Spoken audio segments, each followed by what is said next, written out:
दोस्तों आज की इस वीडियो में हम बात करेंगे क्या पाकिस्तान और चीन सऊदी अरब की जगह इस्लामी दुनिया के कायद की हैसियत से तुर्की को लाना चाहते हैं। हालिया दौर में तुर्की आलम इस्लाम में कायदाना तौर पर भरपूर जिदोजहद कर रहा है। इस बात का अंदाजा आप सिर्फ आया सोफिया को 85 साल बाद मस्जिद में बदल देना और अपने एक सीजन अर्तगल गाजी जिसकी बुनियाद इस्लाम और उसके अहकामात पर है को बड़े पैमाने पर प्रमोट करना है, जिसमें वो पूरी तरह कामयाब हो चुका है। नाज़रीन, तैयब अर्दगान ने जून 2003 में बयान दिया था कि हमें यकीन है कि मसला कश्मीर के हवाले से पाकिस्तान के इक़दामात इंतहाई मुस्बित हैं और हम उनकी बेहद तारीफ करते हैं। तुर्की मसला कश्मीर पर पाकिस्तान की मुकम्मल हिमायत करता है, लेकिन आज 17 साल बाद भी तुर्की आज भी इस मसले पर पाकिस्तानियों के साथ खड़ा है, क्योंकि तुर्की एक इस्लामिक मुल्क है और वो कश्मीरियों पर जुल्म के बिल्कुल हक में नहीं। तुर्की चाहता है कि इस्लामिक ममालिक आपस में इत्तेहाद से रहें ताकि हम दुनिया को इस्लाम के बारे एक अच्छा पैगाम दे सकें कि इस्लाम एक अमन पसंद दीन है। फरवरी 2020 में तैयब अर्दगान की पाकिस्तान आमद और कश्मीरी अक्सरियत पसंदों के लिए खुली हिमायत की।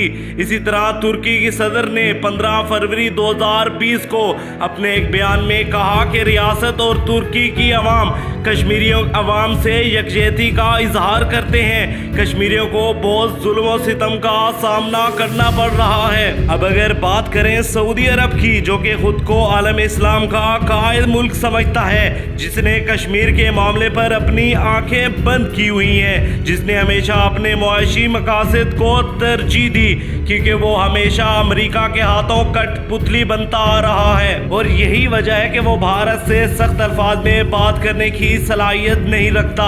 कश्मीर के बारे में उसकी वजह सिर्फ और सिर्फ ज़ाती मफाद हैं, लेकिन पाकिस्तान की तरफ से शाह महमूद कुरैशी का बयान, अगर सऊदी अरब और OIC कश्मीर के मामले में मदद नहीं करता तो हमें दोस्त मुस्लिम ममालिक से बात करनी होगी, का मतलब तुर्की की तरफ इशारा है, जो कि अब दुनिया में तेजी से तरक्की कर रहा है। इसके अलावा चीन भी यही चाहता है कि तुर्की और पाकिस्तान के ताल्लुकात बढ़ने से एक अच्छा सिस्टम लाया जा सकता है। दूसरी जानिब तुर्की CPEC के जरिए चीन के साथ मुआशी ताल्लुकात को मुस्तहकम करने की ख्वाहिश रखता है, जबकि तुर्की चीन के हरीफ अमेरिका को भी अपनी आंखें दिखाता रहता है। इन सब से ये मालूम होता है कि पाकिस्तान और चीन आलम इस्लाम के तौर पर तुर्की का किरदार देखना चाहते हैं।